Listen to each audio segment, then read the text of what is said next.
Hi guys. Okay, the next chapter of The Butterfly Lion. Here we go. Running free. It was the best year of Bertie's young life, but when it ended more painfully than he could have ever imagined. He'd always known that one day when he was older, he would have to go away to school, but he had thought and hoped it would not be for a long time yet. He'd simply put it out of his mind. His father had just returned home from Johannesburg after his yearly business trip. He broke the news at supper that first evening. Bertie knew there was something in the wind. His mother had been sad again in recent days. Not sick, just strangely sad. She wouldn't look him in the eye, and she winced whenever she tried to smile at him. The lion had just lain down beside him, his head warm on Bertie's feet, when his father cleared his throat and begun. It was going to be a lecture. Bertie had had them before, often enough, about manners, about being truthful, about the dangers of leaving the compound. "You'll soon be 8, Bertie," he said, "and your mother and I have been doing some thinking. A boy needs a proper education, a good school. Well, we found just the right place for you, a school near Salisbury in England. Your Uncle George and Auntie Meline live nearby and have promised to look after you in the holidays and to visit you from time to time. They'll be a father and mother to you for a while.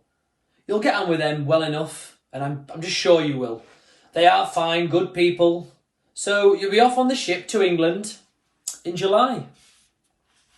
Your mother will accompany you.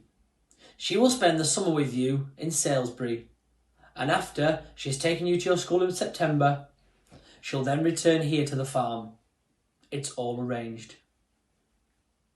As his heart filled with a terrible dread, all Bertie could think of was his white lion.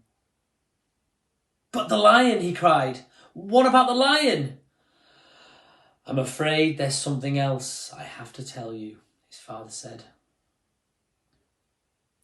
Looking across at Bertie's mother, he took a deep breath. And then he told him. He told him he had met a man whilst he was in Johannesburg, a Frenchman, a circus owner from France. He was over in Africa looking for lions and elephants to buy for his circus. He liked them young, very young, a year or so that he could train them up without too much trouble. Besides, they were easier and cheaper to transport when they were young.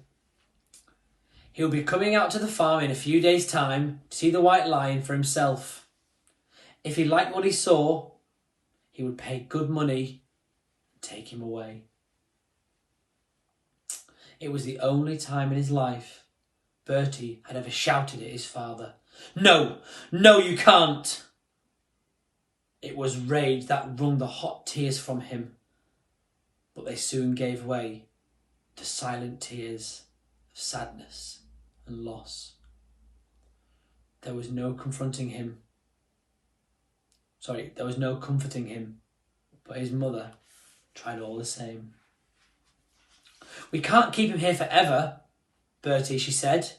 "We always knew that. Didn't we? And you've seen how he stands by the fence gazing out into the veld. You've seen him pacing up and down, but we can't just let him out. He'd be all on his own. No mother to protect him. You couldn't cope. He'd be dead in weeks. You know he would."